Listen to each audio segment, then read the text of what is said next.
Welcome back to Siddhasi G K channel.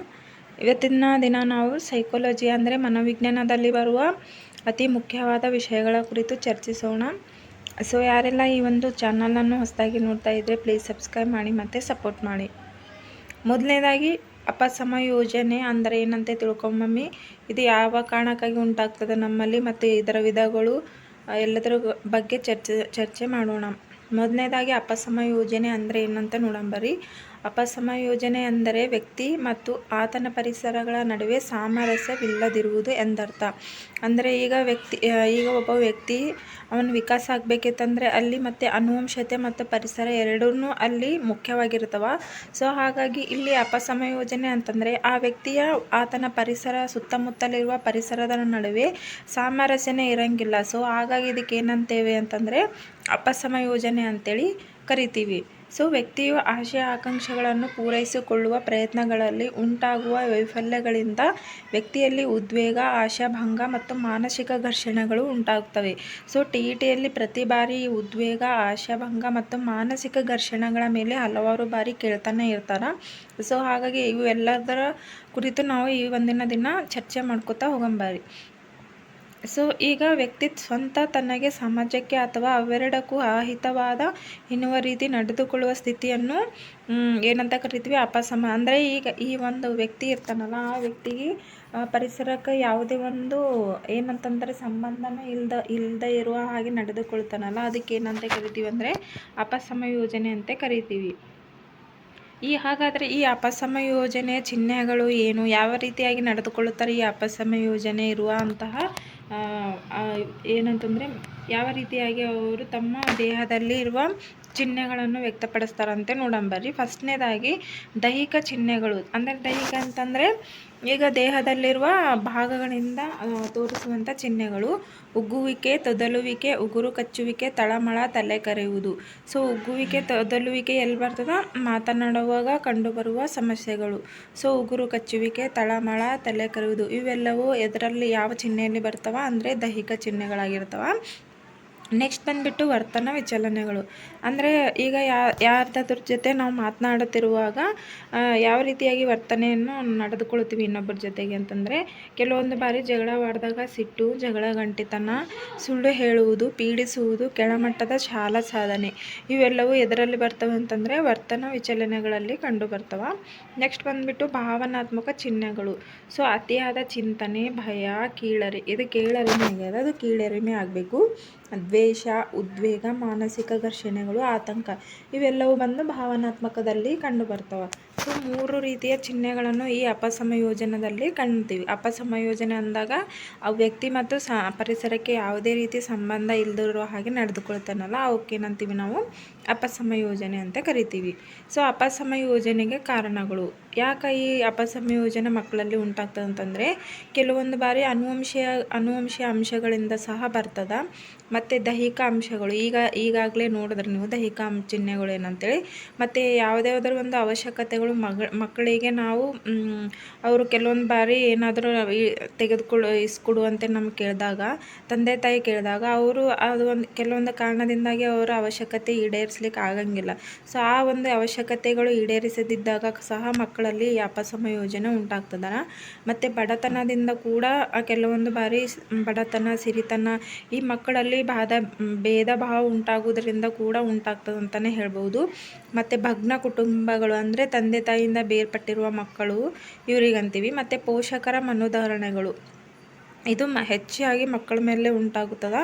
ಮತ್ತು ಸಾಮಾಜಿಕ ಸ್ಥಿತಿಗತಿಗಳು ಮತ್ತು ಶಾಲಾ ಸನ್ನಿವೇಶಗಳು ಅಂದರೆ ಅಪಸಮಯೋಜನೆ ಮಕ್ಕಳಲ್ಲಿ ಉಂಟಾಗಲಿಕ್ಕೆ ಕಾರಣ ಇವೆಲ್ಲವೂ ಸಹ ಮೇನ್ ರೀಸನ್ ಅಂತ ಹೇಳ್ಬೋದು.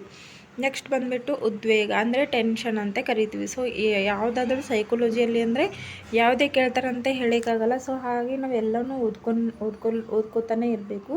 ಸೊ ಉದ್ವೇಗ ಅಂತಂದರೆ ಈಗ ಟೆನ್ಷನ್ ಅಂತ ನಾವು ಏನು ಟೆನ್ಷನ್ ಕೊಡ್ತೀರಿ ಅಂತ ನಾವು ಅನ್ಕೋತಿರ್ತೀವಿ. ಬಟ್ ಅದು ನಮ್ಗೆ ಟೆನ್ಷನ್ ಅಂದಾಗ ಉದ್ವೇಗ ಯಾಕೆ ಉಂಟಾಗ್ತದೆ ಅಂತಂದರೆ ಈಗ ಕೆಲವೊಂದು ಸಾರಿ ನಮಗೆ ಏನಾದರೂ ನಾವು ಅನ್ಕೋತಿರ್ತೀವಿ ಅದು ಆಗದೇ ಇದ್ದಾಗ ನಮ್ಮಲ್ಲಿ ಏನಾಗ್ತದೆ ಅಂತಂದರೆ ಟೆನ್ಷನ್ ಸ್ಟಾರ್ಟ್ ಆಗ್ತದೆ. ಅಂದರೆ ಡೆಫಿನೇಷನ್ ನೋಡಂಬರಿ, ವ್ಯಕ್ತಿಯು ಒಂದು ನಿರ್ದಿಷ್ಟ ಗುರಿಯೆಡೆಗೆ ಸಾಗುತ್ತಿರುವಾಗ ಅಡಚಣೆಯೊಂದರಿಂದ ಪ್ರತಿರೋಧಿಸಲ್ಪಟ್ಟರೆ ಅವನು ಅತೀವ ಮಾನಸಿಕ ಶೋಭೆಯಿಂದ ಉದ್ವೇಗ ಒಳಗಾಗುತ್ತಾನೆ. ಅಂದರೆ ಈಗ ಯಾವುದಾದ್ರೂ ಒಂದು ಅವ ಕೆಲಸಕ್ಕೆ ಹೋಗ್ತಿರುವಾಗ ಏನಾದರೂ ಒಂದು ಅಡಚಣೆ ಬಂತು ನಡ್ಬರ್ಕಂತಂದರೆ ಅವಾಗ ಏನಾಗ್ತಾನೆ, ಅವ ಅತೀವ ಮಾನಸಿಕ ಘರ್ಷಣೆಯಿಂದ ಟೆನ್ಷನ್ ತಗೊಳ್ಳಿಕ್ಕೆ ಸ್ಟಾರ್ಟ್ ಮಾಡ್ತಾನೆ.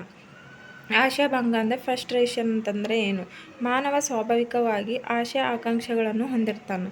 ಸೊ ಅವನು ಹಲವಾರು ಅಗತ್ಯತೆಗಳು ಹಾಗೂ ಆಶೆ ಆಕಾಂಕ್ಷೆಗಳನ್ನು ಪೂರೈಸಿಕೊಳ್ಳಲು ಬಯಸುತ್ತಾನೆ. ಮನುಷ್ಯನಾಗ ಅವನಿಗೆ ಆಸೆ ಆಕಾಂಕ್ಷೆಗಳು ಇರ್ತವೆ ಮತ್ತು ಅವನ್ನು ಪೂರೈಸ್ಕೊಳ್ಳೋಕೆ ಭಾಳಷ್ಟು ಕಷ್ಟಪಡ್ತಾನೆ ಇರ್ತಾನೆ. ಈಗ ಅವ ಪೂರೈಸಿಕೊಳ್ಬೇಕಾದ್ರೆ ಏನು ಮಾಡ್ತಾನೆ ಅಂದರೆ ತಯಾರಿಸಿಕೊಂಡು ಸಾಕಷ್ಟು ಪ್ರಯತ್ನ ಮಾಡ್ತಾನೆ. ಸೊ ಆ ಪ್ರಯತ್ನಗಳ ಹೊರತಾಗಿ ಅವನಿಗೆ ನಿರೀಕ್ಷಿತ ಯಶಸ್ಸು ದೊರೆಯುವುದಿಲ್ಲ. ಆ ವ್ಯಕ್ತಿಯಲ್ಲಿ ಉಂಟಾಗುವ ನಿರಂತರ ಸೋಲುಗಳಲ್ಲಿ ಅವನಲ್ಲಿ ಏನು ಉಂಟಾಗ್ತದೆ ಅಂತಂದರೆ ಆಶಾಭಂಗ. ಈಗ ನಾವೇ ಟಿ ಒಂದು ಮಾರ್ಕ್ನಲ್ಲಿ ಹೋಗ್ತಾನೆ ಇದ್ದಾಗ ನಮಗೆ ಏನಾಗ್ತದೆ, ಈ ಆಶಾಭಂಗ ಉಂಟಾಗ್ತದೆ. ಅಂದರೆ ಎಷ್ಟೇ ಪ್ರಯತ್ನ ಪಟ್ಟರು ನಮಗೆ ಟಿನೇ ಕ್ಲಿಯರ್ ಮಾಡ್ಲಿಕ್ಕೆ ಆಗ್ಲತ್ತಿಲ್ಲಲ್ಲ ಅಂತ 1 ಮಾರ್ಕ್ಸ್ಲಿಂದ ಹೋಯ್ತಂದ್ರೆ ಅವಾಗ ನಮ್ಗೆ ಏನಾಗ್ತದೆ, ಈ ಒಂದು ಆಶಾಭಂಗ ಉಂಟಾಗ್ತದೆ. ಸೊ ನಾವು ಯಾವುದೇ ಒಂದು ಗುರಿಯನ್ನು ತಲುಪುತ್ತಿರುವಾಗ ನಡ್ಬರ್ಕ್ ಏನಾದರೂ ಒಂದು ಸಮಸ್ಯೆ ಬಂದು ನಾವು ಭಾಳಷ್ಟು ಮಾನಸಿಕವಾಗಿ ಉದ್ವೇಗಕ್ಕೊಳಗಾಗ್ತೀವಲ್ಲ, ಅದು ಬಂದುಬಿಟ್ಟು ಟೆನ್ಷನ್. ನೆಕ್ಸ್ಟ್ ಬಂದುಬಿಟ್ಟು ಮಾನಸಿಕ ಘರ್ಷಣೆ. ಸೊ ಇದ್ರ ಮೇಲೆ ಕಂಪಲ್ಸರಿಯಾಗಿ ಹಿಂದಿನ ಕ್ವಶನ್ ಪೇಪರ್ ನೋಡಿದಾಗ ಇದ್ರ ಮೇಲೆ ಕಂಪಲ್ಸರಿಯಾಗಿ ಟಿಯಲ್ಲಿ ಯಾವುದೇ ಕನ್ನಡನಲ್ಲೂ ಕೇಳ್ಬೋದು, ಸೈಕಾಲಜಿನಲ್ಲೂ ಕೇಳ್ತಾನೆ ಇರ್ತಾರೆ, paper 1 paper 2. So most important ಇದು ಮಾನಸಿಕ ಘರ್ಷಣೆ. ಹಾಗಾದರೆ ಮಾನಸಿಕ ಘರ್ಷಣೆ ಅಂದರೆ ಏನಂತೆ ನೋಡಂಬರ್ರಿ. ಒಬ್ಬ ವ್ಯಕ್ತಿ ಭಿನ್ನ ರೀತಿಯ ಕ್ರಿಯೆಗಳನ್ನು ನಿರೀಕ್ಷಿಸುವ 2 ಅಥವಾ ಹೆಚ್ಚಿನ ಗುರಿಗಳನ್ನು ಎದುರಿಸಬೇಕಾದಾಗ ನಿರ್ಧಾರ ಕೈಗೊಳ್ಳುವಲ್ಲಿ ಕಠಿಣತೆಯನ್ನು ಎದುರಿಸಿ ಮಾನಸಿಕ ಘರ್ಷಣೆ ಅಥವಾ ದ್ವಂದ್ವಕ್ಕೊಳಗಾಗುತ್ತಾನೆ.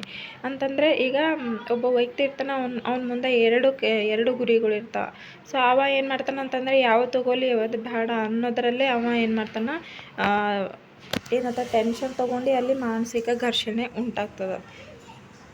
ಸೊ ಹಾಗಾಗಿ ಇದರಲ್ಲಿ ಎಷ್ಟು ರೀತಿಯ ಮಾನಸಿಕ ಘರ್ಷಣೆಗಳನ್ನು ನೋಡ್ಬೋದು ಅಂದರೆ 3 ರೀತಿಯ: ಆಗಮ ಘರ್ಷಣೆ, ಆಗಮ ಅಪಗಮ ಘರ್ಷಣೆ, ಅಪಗಮ ಘರ್ಷಣೆ. ಫಸ್ಟ್ ಆಫ್ ಆಲ್ ನಾವು ಆಗಮ ಅಂದಾಗ ಧನ ಅಂತ ತಿಳ್ಕೊಬೇಕು, ಅಪಗಮ ಅಂದಾಗ ಋಣ ಅಂತ ತಿಳ್ಕೊಬೇಕು. ಸೊ ಆಲ್ರೆಡಿ ನಾವು ಅಪಗಮದ ಬಗ್ಗೆ ತಿಳ್ಕೊಂಡಿವಿ ಈ ಹಿಂದಿನ ಸ್ಲೈಡ್ನಲ್ಲಿ. ಸೊ ಆಗಮ 2 ಆಗಮ ಇದ್ದಾಗ ಏನಿರ್ತದೆ, ಧನ ಘರ್ಷಣೆ. ಆಗಮ ಅಪಗಮ ಅಂದರೆ ಆಗಮ ಅಂದಾಗ ಧನ, ಅಪಗಮ ಅಂದಾಗ ಋಣ. ಸೊ ಅಪಗಮ ಅಂದಾಗ 2 ಏನಿರ್ತಾವಲ್ಲಿ ಋಣ ಆಗಿರ್ತಾವಂತಲೇ ಹೇಳ್ಬೋದು. ಸೊ ಹಾಗಾಗಿ ಈ ಮಾನಸಿಕ ಘರ್ಷಣೆ ಅಂದಾಗ ನಮ್ಮ ಎದುರು ಎರಡು ಕಾರ್ಯಗಳಿದ್ದಾಗ ನಾವು ಯಾವತ್ತು ತಗೊಳ್ಳಿ ಯಾವತ್ತು ಬಿಡಲಿ ಎಂಬುದರಲ್ಲೇ ನಾವು ಏನಾಗ್ತೀವಿ, ಉದ್ವೇಗಕ್ಕೊಳಗಾಗ್ತೀವಿ. ಅದಕ್ಕೆ ಏನಂತೀವಿ ನಾವು, ಮಾನಸಿಕ ಘರ್ಷಣೆ. ಇದರಲ್ಲಿ 3 ವಿಧಗಳಾಗಿ ನಾವು ಕಾಣಬಹುದು. ಫಸ್ಟ್ ಬಂದುಬಿಟ್ಟು ಆಗಮ ಘರ್ಷಣೆ. ಇದು TET 2019 ಮತ್ತು 21ನಲ್ಲಿ ಸಹ ಕೇಳ್ತಾನೆ ಬಂದಿದ್ದಾರೆ. ಸೊ ಹಾಗಾಗಿ ನಾವು ನೋಡ್ಕೋಬೇಕು. ಆಗಮ ಅಂದಾಗ ಧನ ಘರ್ಷಣೆ. ಸೊ ಧನ ಅಂತಂದಾಗ ನಾವು ಏನು ತಿಳ್ಕೊಬೇಕು, ಪಾಸಿಟಿವ್ ನಮ್ಮ ಎದುರು ಏನಿರ್ತಾವ ಪಾಸಿಟಿವ್ ಈಗ ಚೂಸ್ ಮಾಡೋದಿರ್ತದೆ. ಆ ರೀತಿಯಾಗಿ ನಾವು ನೋಡಬೇಕು. 2 ಸಮಾನ ಆಕರ್ಷಣೆಯ ಗುರಿಗಳ ಮಧ್ಯೆ ಒಂದನ್ನು ಆಯ್ಕೆ ಮಾಡಬೇಕಾಗುತ್ತದೆ. ಅಂದರೆ ಈಗ ಒಬ್ಬ ವ್ಯಕ್ತಿ ಎದುರು ಏನಾಗ್ತಂದ್ರೆ 2 ಪಾಸಿಟಿವೇ ಗುರಿಗಳು ಇರ್ತಾವೆ. ಸೊ ಅವ ಯಾವತ್ತು ಚೂಸ್ ಮಾಡ್ಕೋಬೇಕು. ಫಾರ್ ಎಕ್ಸಾಂಪಲ್ ಈಗ ಹೆಚ್ಚಿನ ಹೈಯರ್ ಎಜುಕೇಷನ್ಗಾಗಿ ಬೇರೆ ಏನು ಮಾಡ್ಬೇಕಂತಂದರೆ ಹೊರಗಿನ ದೇಶ ಅಂದರೆ ಫಾರಿನ್ಗಾಗಿ ಹೋಗಲಿಕ್ಕೆ ಸ್ಟಡಿ ಮಾಡಲಿಕ್ಕೆ ಹೋಗಬೇಕಾಗಿರ್ತದೆ. ಅವಾಗ 2 ಫಾರಿನ್ ಕಂಟ್ರೀಸು ಸರಿಯಾಗಿದ್ವೇ ಇದ್ದಾಗ ಯಾವ್ದು ಆಯ್ಕೆ ಮಾಡ್ಕೋಬೇಕಂತ, ಅಂದರೆ 2 ಪಾಸಿಟಿವ್ ಇದ್ದಾಗ ಯಾವ್ದು ಆಯ್ಕೆ ಮಾಡ್ಕೋಬೇಕು ಎಂಬುದರಲ್ಲಿ ಏನಾಗ್ತದೆ ಅಂತಂದರೆ ದ್ವಂದ್ವ ಉಂಟಾಗ್ತದೆ. ಉದಾಹರಣೆಗೆ ಒಂದು ಮಗು ತನ್ನ ಕುಟುಂಬದ ಸದಸ್ಯರೊಡನೆ ಹೊರ ಸಂಚಾರ ಹೋಗುವುದು ಅಂದರೆ ಇದು ಒಂದು ಆಯ್ಕೆ ಇರ್ತದೆ. ಅಂದರೆ ಫ್ಯಾಮಿಲಿ ಮೆಂಬರ್ ಜೊತೆಗೆ ಸಮಯ ಕಳೀಲಿಕ್ಕೆ ಹೋಗೋದು. ಇನ್ನೊಂದು ಆಯ್ಕೆ ಏನಿರ್ತದೆ, ಮನೆಯಲ್ಲಿ ಸ್ನೇಹಿತರೊಂದಿಗೆ ಆಟವಾಡುವುದು. 2 ಪಾಸಿಟಿವ್ ಇರ್ತಾವೆ. ಸೊ ಅವಾಗ ಏನು ಮಾಡ್ತದೆ ಮಗು, ಮಮ್ಮಿಯರ ಜೊತೆ ಹೊರಗೆ ಹೋಗಲಿ ಅಥವಾ ಫ್ರೆಂಡ್ ಜೊತೆಗೆ ಇರಲಿ ಎಂಬುದು 2 ಪಾಸಿಟಿವೇ. ಯಾವ್ದು ಆಯ್ಕೆ ಮಾಡ್ಕೋಬೇಕು ಎಂಬುದ್ರಾಗ ಅವ ಏನಾಗ್ತಾನೆ, ಘರ್ಷಣೆ ಉಂಟು ಮಾಡ್ತಾನೆ. ಬಟ್ ಇಲ್ಲಿ 2 ಏನಿರ್ತಾವೆ ನಮ್ಮ ಆಯ್ಕೆಗಳು ಪಾಸಿಟಿವೇ ಇರ್ತಾವೆ. ಸೊ ಎರಡನೇದು ಬಂದುಬಿಟ್ಟು ಅಪಗಮ ಘರ್ಷಣೆ. ಆಲ್ರೆಡಿ ಹೇಳ್ದೆ, ಆಗಮ ಅಂದಾಗ ಪಾಸಿಟಿವ್ ಇರ್ತದೆ, ಅಪಗಮ ಅಂದಾಗ ನೆಗೆಟಿವ್ ಇರ್ತದೆ. ಸೊ ನಮ್ಮ ಮುಂದೆ ಒಂದು ಪಾಸಿಟಿವ್ ಆಯ್ಕೆ ಇರ್ತದೆ, ಇನ್ನೊಂದು ಏನಿರ್ತದೆ ನೆಗೆಟಿವ್ ಆಯ್ಕೆ ಇರ್ತದೆ. ಸೊ ಒಂದು ಗುರಿಯ ಬಗ್ಗೆ ಹಾಗೂ ಅತೃಪ್ತಿದಾಯಕ ಭಾವನೆಗಳು ಉಂಟಾದಾಗ ಅದು ದ್ವಂದ್ವ ಧೋರಣೆಯನ್ನು ಉಂಟು ಮಾಡ್ತದೆ. ಈಗ ಒಂದು ಗುರಿಯ ಕಡೆಗೆ ಹೋಗುವಾಗ ಒಂದು ಪಾಸಿಟಿವ್ ಒಂದು ನೆಗೆಟಿವ್ ಇತ್ತಂದ್ರೆ ಯಾವ ಕಡೆ ಹೋಗ್ಬೇಕು ಅನ್ನೋದು ಅಲ್ಲಿ ಏನಾಗ್ತದೆ, ಕನ್ಫ್ಯೂಷನ್ ಆಗ್ತದೆ ಅಂತಲೇ ಹೇಳ್ಬೋದು. ಫಾರ್ ಎಕ್ಸಾಂಪಲ್, ಒಬ್ಬ ವಿದ್ಯಾರ್ಥಿ ಅವನ ಸ್ನೇಹಿತನ ಮದುವೆಗೆ ಹೋಗಬೇಕಾಗ್ತದೆ. ಸೊ ಇದು ಪಾಸಿಟಿವ್ ಇರ್ತದೆ. ಅದೇ ಸಮಯದಲ್ಲಿ ಅವನು ತರಗತಿಯನ್ನು ಬಿಡಬೇಕಾಗ್ತದೆ. ಸೊ ಈಗ ಎಲ್ಲಿಗಾದರೂ ಸ್ಕೂಲು ಅಥವಾ ಕಾಲೇಜ್ ಬಿಟ್ಟು ಹೋಗ್ಬೇಕಿತ್ತಂದ್ರೆ ಸ್ಕೂಲ್ ಬಿಡೋದ್ರಿಂದ ಅಲ್ಲಿ ಏನಾಗ್ತದೆ, ನಮ್ಗೆ ಕ್ಲಾಸ್ ಮಿಸ್ ಆಗ್ತಾವೆ, ಅದು ನೆಗೆಟಿವ್ ಆಗ್ತದೆ. ಬಟ್ ಫ್ರೆಂಡ್ಸ್ ಮ್ಯಾರೇಜಿಗೆ ಭೀ ಬಿಡ್ಲಿಕ್ಕೆ ಆಗಂಗಿಲ್ಲ, ಅದು ಪಾಸಿಟಿವ್ ಇರ್ತದೆ. ಸೊ ನಮ್ಮ ಎದುರ ಒಂದು ಪಾಸಿಟಿವ್ ಇರ್ತದೆ, ಒಂದು ನೆಗೆಟಿವ್ ಇರ್ತದೆ. ಹಾಗಾಗಿ ಮಕ್ಕಳು ಅವ್ರ ಮುಂದೆ ಎರಡು ಆಯ್ಕೆ ಇದ್ದಾಗ ಈ ಘರ್ಷಣೆ ಉಂಟಾಗ್ತದೆ. ಯಾವುದಂದರೆ ಒಂದು ಪಾಸಿಟಿವ್ ಒಂದು ನೆಗೆಟಿವ್ ಇದ್ದಾಗ ಆಗಮ ಅಪಗಮ ಉಂಟಾಗ್ತದೆ. ಥರ್ಡ್ ಬಂದುಬಿಟ್ಟು ಅಪಗಮ ಅಂದರೆ ಎರಡೂ ಭೀ ನೆಗೆಟಿವೇ ಇರ್ತಾವೆ. ಸೊ ಎರಡೂ ಭೀ ನೆಗೆಟಿವ್ ಇದ್ದಾಗ ಏನು ಆಯ್ಕೆ ಮಾಡ್ಕೋತಾನೆ ವಿದ್ಯಾರ್ಥಿ ಅಂದಾಗ, ಆಯ್ಕೆಗೊಳಪಡುವ ಎರಡು ವಿಷಯಗಳು ಸಹ ಅತೃಪ್ತಿದಾಯಕವಾಗಿದ್ದರೂ ಅವುಗಳಲ್ಲಿ ಒಂದನ್ನು ಆಯ್ಕೆ ಮಾಡಬೇಕಾದ ಒತ್ತಡವಿರ್ತದೆ. ಸೊ ಎರಡೂ ನೆಗೆಟಿವ್ ಇದ್ದರೂ ಕೂಡ ಅಲ್ಲೇನಿರ್ತದೆ ಅಂದರೆ ಕಂಡೀಷನ್ನು ಯಾವುದಾದ್ರೂ ಒಂದು ಆಯ್ಕೆ ಮಾಡಬೇಕೇ, ನೆಗೆಟಿವ್ ಇದ್ದರೂ ಕೂಡ. ಸೊ ಇಂತಹ ಸನ್ನಿವೇಶದಲ್ಲಿ ವ್ಯಕ್ತಿಯಲ್ಲಿ ಅಪಗಮ ಮಾನಸಿಕ ಘರ್ಷಣೆ ಉಂಟಾಗ್ತದೆ. ಯಾವ ರೀತಿಯಾಗಿರ್ತದೆ ನೋಡಂಬರಿ. ಈಗ ಎಕ್ಸಾಂಪಲ್, ಪರೀಕ್ಷೆಯಲ್ಲಿ ಪ್ರಶ್ನೆ ಪತ್ರಿಕೆಯಲ್ಲಿರುವ ಆಂತರಿಕ ಆಯ್ಕೆಗಳು ಎರಡು ಪ್ರಶ್ನೆಗಳಿಗೆ ಉತ್ತರ ಗೊತ್ತಿರದೇ ಇದ್ದಾಗ ಅವುಗಳಲ್ಲಿ ಯಾವುದಾದರೂ ಒಂದನ್ನು ಉತ್ತರಿಸಲೇಬೇಕಾಗುತ್ತದೆ. ಈಗ ಎಕ್ಸಾಮ್ನಲ್ಲಿ ಏನು ಕೇಳಿರ್ತಾರೆ ಅಂತಂದರೆ, 2 ಕ್ವಶನ್ 10 ಮಾರ್ಕ್ಸಿಂದ 2 ಕ್ವಶನ್ ಇರ್ತವೆ. ಅದರಲ್ಲಿ ಎರಡು ಸಹ ಏನಿರ್ತವೆ ಅಂತಂದರೆ ಎರಡು ಸಹ ನಮಗೆ ಗೊತ್ತೇ ಇರೋಂಗಿಲ್ಲ. ಅಂದರೆ ಅವ್ರು ಏನು ಮಾಡ್ತಾರೆ, 10 ಮಾರ್ಕ್ಸಿಂದ 2 ಕ್ವಶನ್ ಕೊಟ್ಟು ಮ್ಯಾಲೊಂದು ಕ್ವಶನು ಒಂದು ಕ್ವಶನ್ ಕೊಟ್ಟು 6 ಕೊಟ್ಟಿರ್ತಾರೆ. ನಿಮ್ಮ ಇದರಲ್ಲಿ ಯಾವುದಾದ್ರೂ ಒಂದು ಬಿಡಿಸಿದಾಗ 10 ಮಾರ್ಕ್ಸ್ ಬರ್ತದೆ ಅಂತೇಳಿ. ಸೊ ಆವಾಗ ನಮ್ಗೆ ಎರಡರಲ್ಲಿ ಒಂದು ಬಂದರೂ ಕೂಡ 10 ಮಾರ್ಕ್ಸ್ ಬರ್ತವೆ. ಬಟ್ ನಮ್ಗೆ ಎರಡೂನೇ ಬಂದಿದ್ದಿಲ್ಲ ಅಂದ್ರೆ ಅಲ್ಲಿ ಏನಾಗ್ತದೆ, ಎರಡೂ ಕೂಡ ಬಂದಿದ್ದಿಲ್ಲ ಅಂದರೆ 0 ಮಾರ್ಕ್ಸ್ ಬರ್ತಾವೆ. ಹಾಗಾಗಿ ಎರಡೂ ಭೀ ನಮ್ಗೆ ಆಯ್ಕೆಗಳು ಎರಡು ನೆಗೆಟಿವ್ ಇದ್ದಾಗ ಏನು ಮಾಡಬೇಕಂದ್ರೆ ಯಾವುದಾದ್ರೂ ಒಂದು ಚೂಸ್ ಮಾಡಲೇಬೇಕಾಗ್ತದೆ. ಸೊ ಹಾಗಾಗಿ ಇದಕ್ಕೆ ಏನಂತ ಕರಿತೀವಿ ನಾವು, ಅಪಗಮ ಘರ್ಷಣೆ ಅಂತೇಳಿ ಕರಿತೀವಿ. ಸೊ ಇಲ್ಲಿವರೆಗೆ ಈ ಒಂದು ಆಗಮ ಅಪಗಮನ ಮತ್ತು ಮಾನಸಿಕ ಘರ್ಷಣೆ ಮತ್ತು ಒತ್ತಡ ಇವೆಲ್ಲವೂ ನಿಮಗೆ ಇಷ್ಟವಾದಲ್ಲಿ ಈ ಒಂದು ಕ್ಲಾಸ್ಗೆ ಸಬ್ಸ್ಕ್ರೈಬ್ ಮಾಡಿ ಮತ್ತು ಸಪೋರ್ಟ್ ಮಾಡಿ. Thank you.